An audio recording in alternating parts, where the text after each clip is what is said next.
usted café con aroma de mujer. No, no, no, no. Esto es café con aroma de arancel y responde el nombre al culebrón, por no decir al dramón que se vivió el día de ayer domingo entre los Estados Unidos y Colombia. Casi se dan o se amenazaron en una suerte de póker en la que ambos mandatarios mostraron demasiado sus cartas y ahorita le voy a explicar por qué. Y terminó con una amenaza de Trump en un post porque Colombia no quiso aceptar uno de los aviones con ciudadanos colombianos deportados. Esto ya iba a llevar a tarifas y luego llevó a bravucanadas, luego llevó a Petro a ponerse muy antiamericano, muy gallo y luego también lo llevó a decir, bueno, mejor no es cierto, y política del avestruz.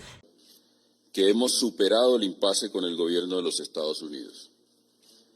En este contexto, el canciller Luis Gilberto Murillo y el embajador Daniel García Peña viajarán a la ciudad de Washington en los próximos días para sostener reuniones de alto nivel que den seguimiento a los acuerdos resultado del trabajo conjunto que llevó al intercambio de notas diplomáticas entre los dos gobiernos.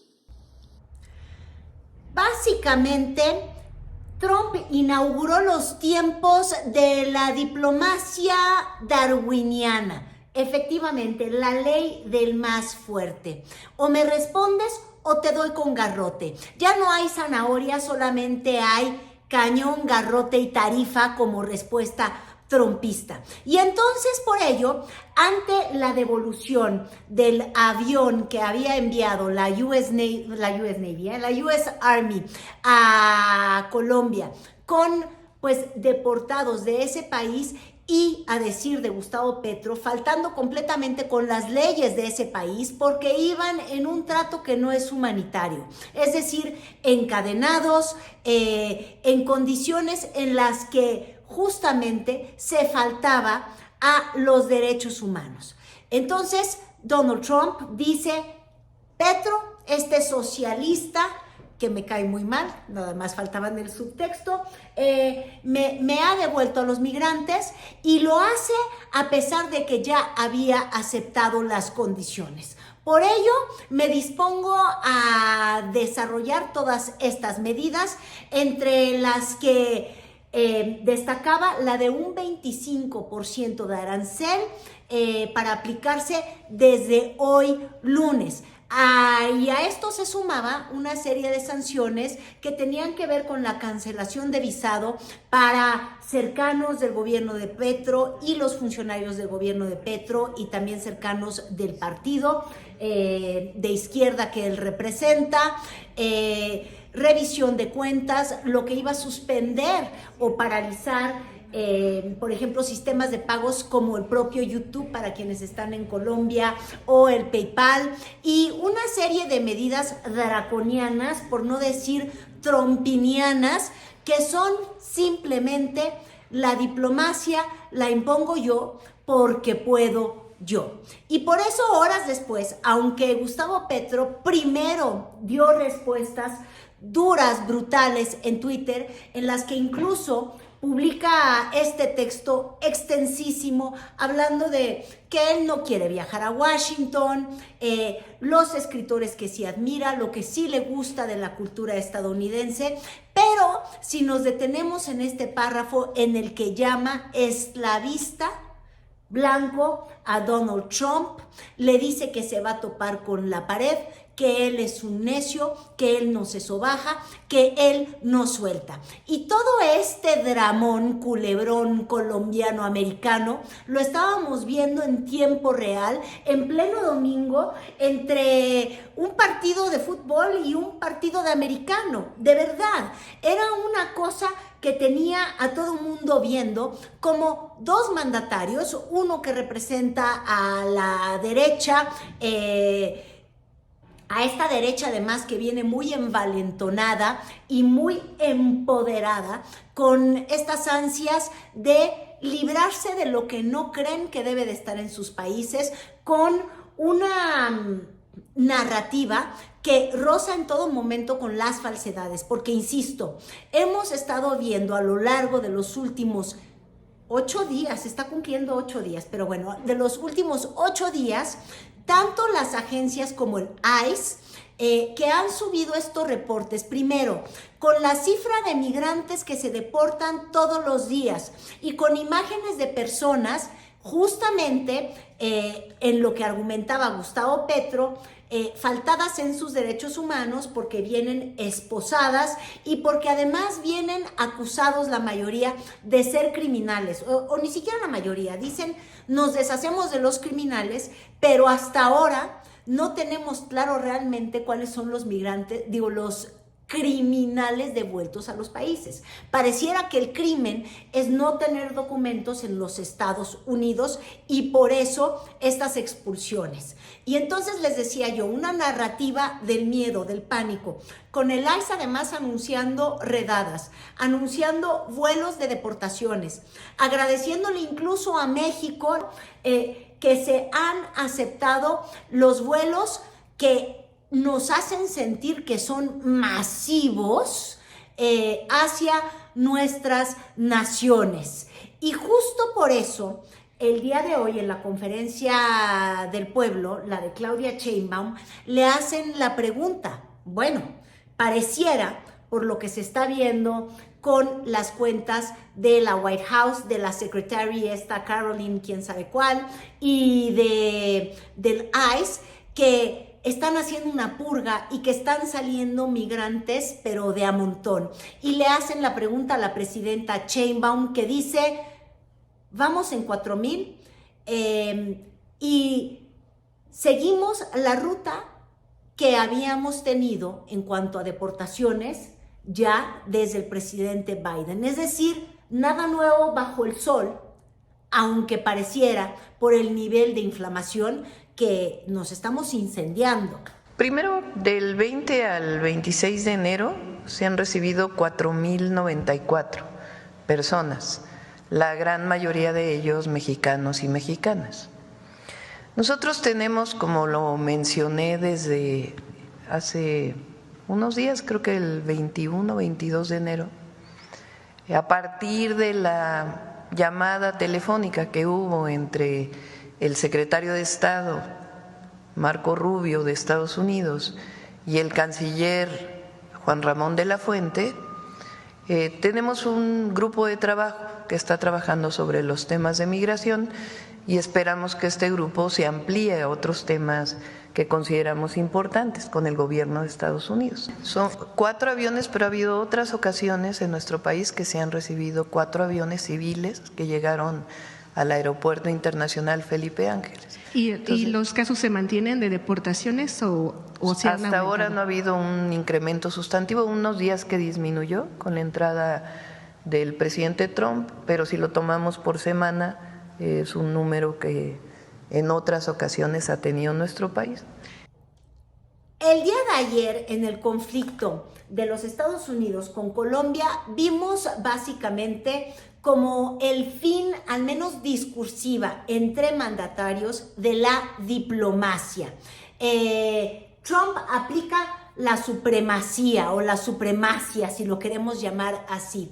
Yo soy más fuerte, yo te impongo las reglas y tú vas a tener que ceder a mis deseos, porque claro, al poco tiempo de esta escalada de te voy a poner el arancel, Petro respondiéndoles que tú eres un esclavista, es que tú eres un izquierdista y yo no me quiebro, y esto era el discurso entre los mandatarios, casi que la testosterona en toda su expresión. Ya tuvimos un fracaso brutal diplomático que es el de Rostand Trudeau, donde contrario a un ataque de testosterona, lo que tuvimos fue un ataque de déjame salir corriendo. Si esto hubieran sido gallos, le hubieran llamado el gallo correlón. Corre, agarra el avión y ve a ver al que ni siquiera es presidente y pídele perdón. Eso es lo que había pasado con Trudeau.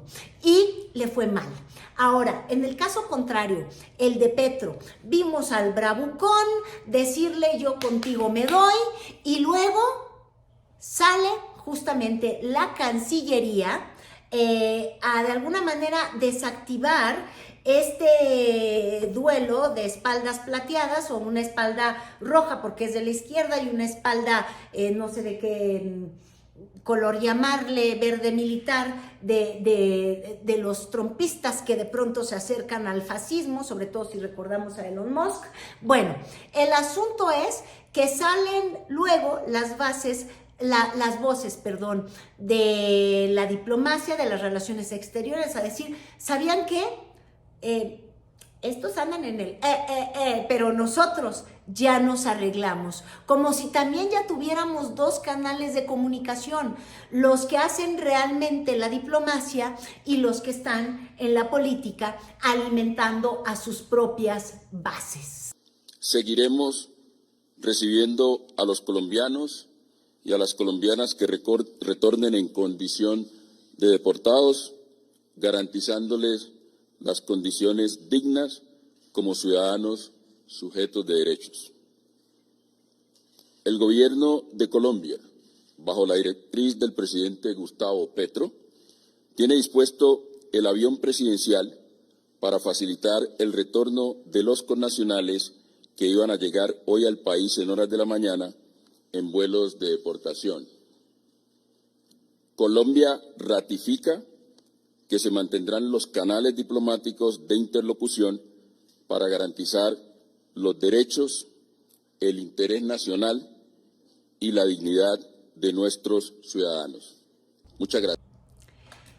Y el tema llegó también evidentemente a la mañanera, porque como les digo, en estos encontronazos que ha tenido Donald Trump, al menos regionalmente, América del Norte con Canadá lo sobajó porque salió el gallo correlón de Trudeau y con Sheinbaum dijo justamente en el contexto de la reunión de Davos, que con México estaba muy bien, es decir, bien con la mujer, mal con el hombre correlón. Y luego por el lado de Petro, también, pues, mal el resultado, porque no podemos decir que aquí haya salido ganador Petro, en el sentido que finalmente sí se van a devolver a los migrantes, sí hubo una amenaza y desgraciadamente a la amenaza hubo una reacción que Donald Trump puede perfectamente decir es el triunfo de lo que yo digo. Por más que el presidente de Colombia insiste que él sale victorioso porque van a llegar los migrantes deportados sin cadenas, de todas maneras lo que se vio es que tendrá que aceptar a sus connacionales. Y entonces le preguntaron a la presidenta Claudia Sheinbaum que si ella tenía un consejo, dado que ella ha sido la mejor librada en estos enfrentamientos de 1 a 1 con Trump, si tenía un consejo que darle al gallo correlón o al gallito entrón. Y esto es lo que ella, ahora sí que dueña de la verdadera diplomacia, dijo: yo no me meto, pero oigan, cabeza fría. Y claro, como hasta ahora no ha habido cabeza fría en ninguno de esos tres hombres, pues se lo podía poner el saco el que quisiera. ¿Qué recomendación usted daría para la región, independientemente de las posturas de cada gobierno? ¿Qué usted recomendaría a América Latina? Porque al final de cuentas todos están padeciendo de esta situación de la repatriación. No hago recomendaciones. Yo creo que cada país tiene su esquema de organización, de relación. Creo que lo importante, como lo dije desde el primer día, es actuar siempre con la cabeza fría, defendiendo la soberanía de cada país y el respeto entre las naciones y los pueblos. Eso es muy importante. Y con América Latina pues siempre vamos a mantener una relación. Nosotros tenemos un tratado comercial con Estados Unidos. Recuerden que nosotros tenemos, hay quien habla de 39 millones de mexicanos y mexicanas de primera, segunda, tercera generación en Estados Unidos. Somos países vecinos, la relación con Estados Unidos es especial. Ayer dije, ni México ni Estados Unidos nos vamos a ir a ningún lado y estamos obligados a tener una buena relación. El gobierno de Colombia finalmente va a aceptar a sus connacionales en estos vuelos y evidentemente el que ocurran estos vuelos directos desde Estados Unidos y lo estaba aclarando la presidenta Sheinbaum, por ejemplo, a Guatemala, porque Guatemala tiene una legislación o un articulado legal que permite que todo aquel ciudadano deportado que sea de Centroamérica es bienvenido en territorio guatemalteco y será repatriado o enviado o no sé qué convenios tengan estos países y se irá directamente a su nación en Centroamérica. Para México sería costosísimo si todas las deportaciones, por ejemplo, de colombianos vinieran en dirección a nuestro país. Por eso también es interesante cómo al expresarse de este impasse, por llamarle como le dijeron los colombianos a pues casi enfrentamiento, yo lo llamaría más como el juego de chicken, ya saben, el de los coches de quién se va a acelerar hacia este supuesto precipicio y el último que aguanta en el volante antes de rajarse es el que gana el duelo del chicken.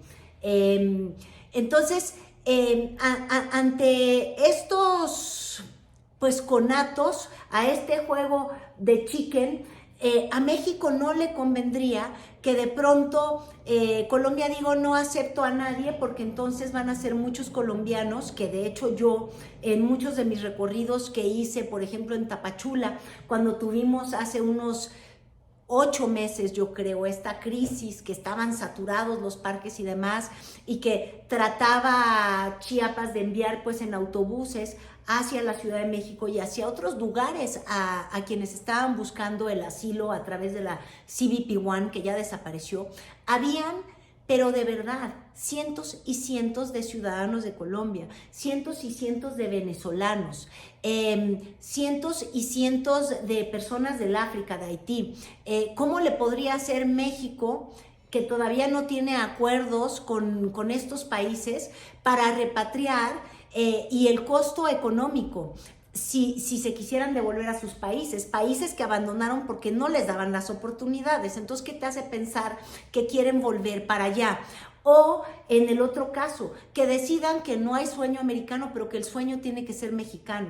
Esto también pues le pone presión a un país que está encarando también procesos de recibir con los brazos abiertos, como dice el gobierno de México, a sus propios connacionales y les tendría que dar las oportunidades evidentemente no igual de bien pagadas que en Estados Unidos, porque por eso también hay que ser objetivos y darnos cuenta cuál es nuestra función y la parte de la responsabilidad.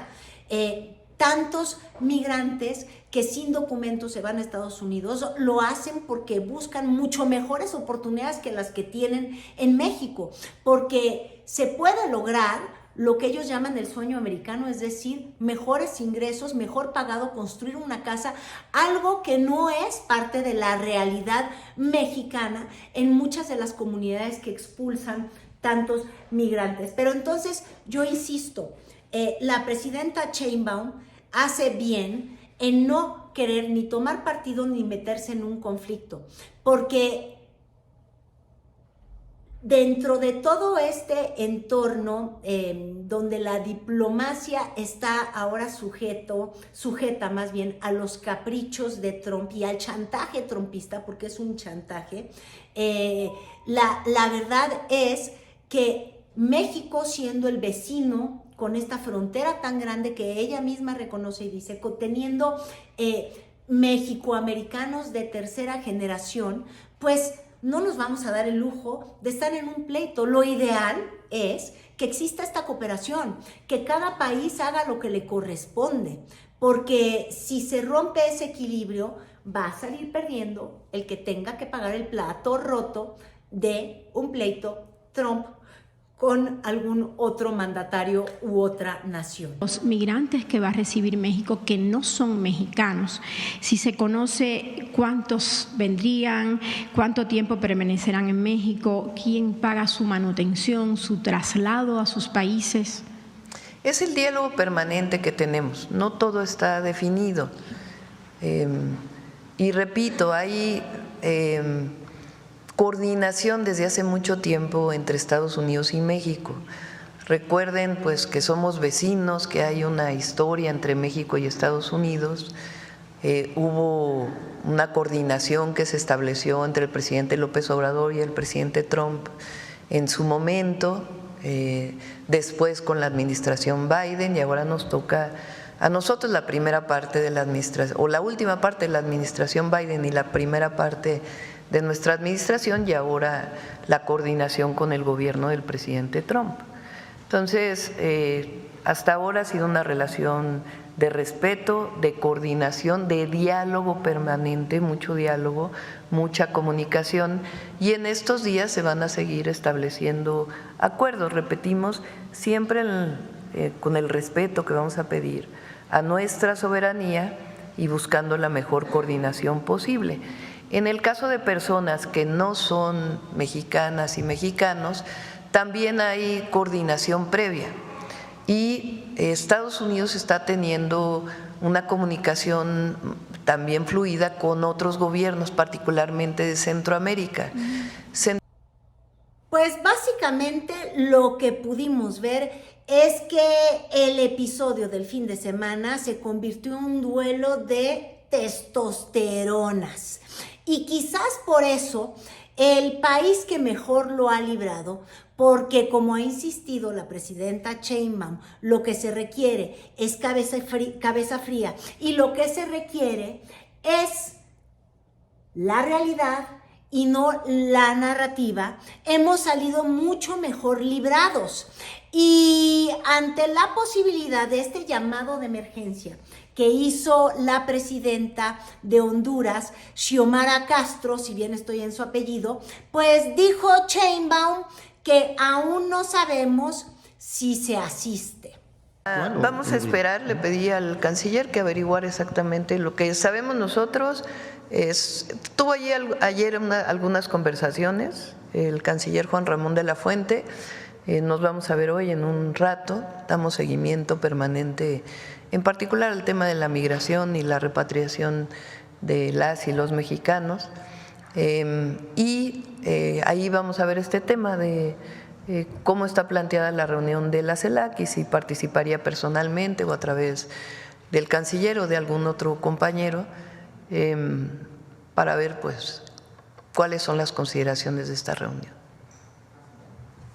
Acá. Y en este mundo que tenemos de la narrativa, la propaganda, lo que hemos visto es que la información ha dejado de ser información para convertirse en herramientas de propaganda, que hay veces que yo misma, el día de ayer, mientras veía esta pleitadera de testosterona o esta diplomacia al estilo Darwin, o evolucionista, la diplomacia de evolucionista, ¿no? Bueno, lo que yo veía es que así como hay una polarización de posturas en las que ya acusaba, por ejemplo, Morena al PRI y al PAN de literalmente casi que traicionar a la patria porque no ha querido sumarse a los comunicados de respaldo a la presidenta Claudia Sheinbaum que ha culminado o invitado a Morena. Y entonces estamos en este mundo en el que solamente existen dos tipos de personas, los traidores y los patriotas, o los defensores del mundo capitalista y libre versus los izquierdistas comunistas que son todos pro-chavistas o pro-maduristas, y dejaron de existir los grises y los matices. Y por eso, a la hora de explicar lo que fue este conflicto, pues lo único que veíamos en Twitter son Pues yo creo que ya la narración de la realidad desde filtros que no necesariamente corresponden con lo que es.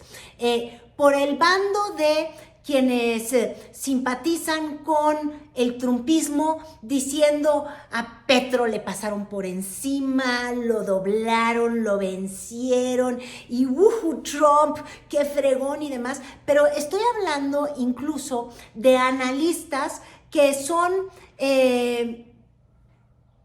Pues que son desde mexicanos hasta venezolanos, hasta colombianos, es decir, países que pueden ser víctimas más bien, de esta política del más fuerte que quiere imponer Donald Trump, en donde si hubiera realmente deportaciones masivas, más allá del suicidio que estaría haciendo para su propia economía el presidente Trump, para saciar los prejuicios de su electorado, bueno, yo lo que veo es todas estas personas que se ponen a aplaudir esta voracidad trumpista o esta forma de no hacer diplomacia, sino hacer de la amenaza la herramienta para sacar resultados de cooperación internacional, pues se les olvida que es como si se ponen, odian tanto al piloto, es decir, odian tanto a los gobiernos de izquierda, que con tal de verlos estrellados, no les importa que ellos son pasajeros de ese avión. Mi papá me lo decía el día de ayer, me decía, bueno, es que el odio ha llegado a un punto. Incluso lo vemos en el lado mexicano, ¿no? Donde dicen, sí, ya que entren los comandos militares. Bueno, la única vez que hemos tenido experiencia de Fuerzas Armadas estadounidenses en nuestro país, si hacemos un poquito de uso de memoria, porque Estados Unidos, cuando se mete a los países, crea verdaderas crisis políticas, nunca resuelve ninguno de los problemas que dice que iba a resolver. Pasó en Vietnam, pasó en Afganistán, pasó en Irak, y peor aún, en el caso específico cuando entraron elementos militares estadounidenses a nuestro país, aprovechando también una sociedad sumamente polarizada, enfrentada y que no se apoyaba entre sí, pues lo que hicieron fue robarnos la mitad del territorio, ¿verdad? Entonces, yo misma digo, pero ¿por qué la gente quiere estas incursiones? Bueno, porque llega el nivel del odio a crear semejante abyección en la que tienes figuras, la tal América esta Rangel y otras figuras ahí en el PAN, que entre Estados Unidos, Trump, defiéndeme. Y básicamente lo que está pidiendo es... avasállame. Y mi papá, insistía, yo les decía, la figura que usó es, odian tanto al gobierno de la 4T que están felices si se estrella la pilota, es decir, Claudia Sheinbaum, la quieren ver fracasar sin darse cuenta que están siendo piloteados por ella. Si choca el avión, pues nos morimos todos. Entonces, pareciera que estamos en un mundo donde el odio gana por encima de la razón, de la lógica y de lo que deben ser las cosas. En este episodio tendríamos que estar claros. Donald Trump, que solamente ve los resultados, y para él el único resultado válido es: puedo deportar y me vas a recibir mis aviones. Y en ese sentido, él dice, yo gané. Y yo gané además ¿cómo? Pues usando la ley del más fuerte, usando el chantaje, casi que sobornándote, porque la amenaza es esta forma de, pues sí, de con una pistola en la cabeza, cohecho, yo no sé cómo llamen ese delito, extorsionando, es una forma de extorsión, cobrando, o te voy a poner un derecho de piso, ¿se fijan? Y ese mecanismo le funcionó.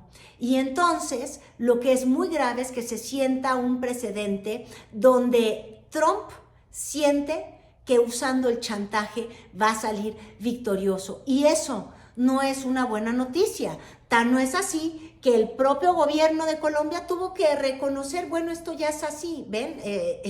Es por más que uno diga que hubo dignidad en la respuesta de Petro, que qué bueno que no van a llegar ya atados los migrantes, que yo no le quito lo bueno a eso, pero tampoco por cuestión de narrativa, entonces ya vas a decir que tenemos un gran triunfo en el mundo, cuando en el fondo lo que necesitamos es lo que aconsejaba la presidenta. la cabeza fría y la colaboración como única forma de solución de conflictos diplomáticos. Y hasta ahora lo que ha venido ganando es básicamente el bullying y la extorsión trumpista. Ahora, si nos vamos al territorio de los datos, porque cada quien tiene derecho a su opinión, pero nadie tiene derecho a sus propios datos. Los datos son los que son y los que el mismo AES ha reconocido, los que ha difundido cada uno de los gobiernos, y tendríamos que preguntarnos si en medio de estas amenazas, de estas campañas de miedo que efectivamente está impulsando el gobierno estadounidense para causar temor, para quizás hacer que una caravana migrante como la que salió el día de ayer desde Chiapas y que parece que sigue persiguiendo el sueño americano, donde en realidad se van a topar con tolete y con militares. Bueno, por eso ellos quieren lanzar esta narrativa de miedo para que nadie más quiera irse a instalar. Pero una es la narrativa y otra es la realidad. Le preguntaron a la presidenta si podía detallar con datos exactamente cuántas personas estaban siendo repatriadas, cuántos no son mexicanos, y todo este tipo de preguntas, cuántos aviones, y bueno, ahí ya no quiso especificar, pero lo había dicho inicialmente, 4,000, un poquito más de 4,094 personas en los primeros 7 días de trumpismo. Y si vemos los datos como lo que son datos fríos, planos, bueno, Biden deja la presidencia de Estados Unidos con un promedio de deportados diario hacia nuestro país de 730 grosso modo, como en resumen. 730 es una cifra incluso mayor que los 570 que se promediaron en estos primeros 7 días de trumpismo. Y si seguimos yendo a los datos, veremos que el presidente históricamente menos deportador fue el presidente Trump en el sexenio anterior, hace 8 años. Tuvo un promedio en sus 4 años de gobierno de deportaciones en el rango de los 579. Es decir, estamos de vuelta en lo que es el nivel trumpista. Muchísimo menos que con Clinton. Con Clinton recibíamos en México 3,200 deportados al día, 3,200 contra 570. Vean la diferencia. Con Obama eran más o menos entre 1,600 y 1,900 dependiendo del año. Seguimos muy por debajo. Eso no quiere decir que uno no se va a preocupar, porque en los medios de allá de Estados Unidos se ha empezado a reportear o a decir que los funcionarios del trumpismo dicen que aún no cuentan con la organización y con los medios tanto económicos como logísticos para poder subir el número de deportaciones. Pero hablan de que Trump le ha pedido al ICE que cada uno de sus agentes tiene que estar deteniendo a 75 personas por día para llegar a metas que lo lleven a él a los 1,500 deportados diario. Ahora, son reporteos que todavía no son parte de la realidad. Y la gran pregunta es, ¿actúas con lo que dicen que va a pasar o actúas sobre la información que tienes a la mano? Hasta ahora México, que ha sido el que mejor ha librado la tormenta Trump, el huracán Trump o el tsunami Trump, lo que ha hecho es seguir el método sheinbista o el método científico cartesiano. Analizo un dato, veo a dónde quiero llegar y entonces actúo. Y no el proceso al revés. Reacciono, grito y luego veo qué es lo que estaba pasando. Esta va a ser la constante en la diplomacia internacional. Ya tuvimos el primer culebrón. Mujer con aroma de arancel. O el desamor en los tiempos del Trumpera. O del cólera. O el cólera en los tiempos del Trump. En fin, como ustedes le quieran llamar, pero las reglas están cambiando. Y como dice Darwin, porque es evidentemente el dios para Trump. el que se adapta mejor es el que sobrevive. Y México está sabiendo navegar, adaptarse. Y esto es simplemente la primera semana. Equipo estadounidense, presidenta. En todos los temas vamos a tener conversaciones, en todos. Y por eso me he referido a que nosotros revisamos los decretos que se firmaron y a partir de ahí, pues, las consecuencias o la coordinación que podamos establecer. Entonces, en todos los temas hay conversación. Evidentemente, en el tema comercial, pues tenemos un tratado hasta ahora, y es muy importante por eso los decretos. En el decreto que firma el presidente Trump, establece que inicia su consulta para la revisión